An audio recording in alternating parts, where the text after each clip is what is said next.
Hello friends, good morning. നമ്മുടെ ജമന്തി, അതായത് ക്രിസാന്തസം, റെഡ് എല്ലാം ഫ്ലവർ ചെയ്ത്, അന്ന് മുട്ടായിട്ട് നിന്നതെല്ലാം ഫ്ലവർ ചെയ്ത് തുടങ്ങി. അപ്പം രാവിലെ ഈ കഴിഞ്ഞ ഫ്ലവേഴ്സൊക്കെ ഒന്ന് കട്ട് ചെയ്ത് കളഞ്ഞൊന്ന് നീറ്റാക്കാൻ വേണ്ടിയിട്ടാണ് ഇരിക്കുന്നത്. അത് മാത്രമല്ല, നമ്മുടെ അതിന് മുമ്പ് വിരിഞ്ഞിരുന്ന ഫ്ലവേഴ്സ് പിങ്കും വൈറ്റും ഒക്കെ കംപ്ലീറ്റ് പോയി. അതിൻ്റെ ഫ്ലവർ കട്ട് ചെയ്തതിൻ്റെ സമയമായി. അതുമാത്രമല്ല, നമ്മുടെ യെല്ലോയും കരിഞ്ഞൊക്കെ തുടങ്ങി. അപ്പോൾ അതും ഈ 3 പ്ലാന്റും ഒന്ന് കട്ട് ചെയ്തിട്ട് നമുക്ക് ആ പ്ലാന്റ് വൃത്തിയാക്കി ബാക്കി കിട്ടുന്ന കമ്പൊന്ന് നട്ട് നോക്കാം എന്ന് വിചാരിക്കുന്നു. കഴിഞ്ഞ പ്രാവശ്യം ഞാൻ നട്ടു, ചെടിച്ചട്ടിയിൽ താഴെ നട്ടു വെച്ചിരുന്നതൊക്കെ കണ്ടിന്യൂസ് മഴ കാരണം എല്ലാം പോയി, ഒന്നുപോലും എനിക്ക് കിട്ടിയില്ല.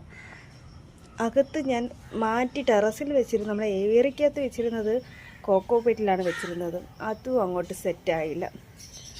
എന്നതല്ല, അതിന് മുമ്പ് വെച്ചതൊക്കെ പിടിച്ചൊക്കെ വന്നു, പക്ഷേ ഈ മഴ കാരണം വെള്ളം നിന്നൊക്കെ അഴുകിപ്പോയി.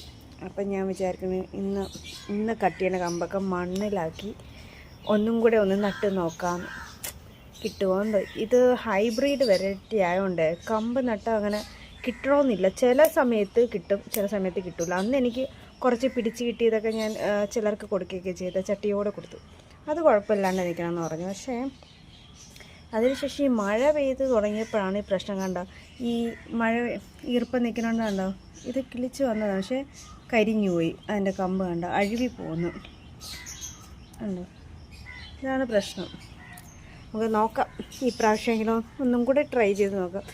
ചിലപ്പോൾ സെറ്റാവും, ചിലപ്പോൾ സെറ്റാവില്ല. നമുക്ക് നോക്കാം.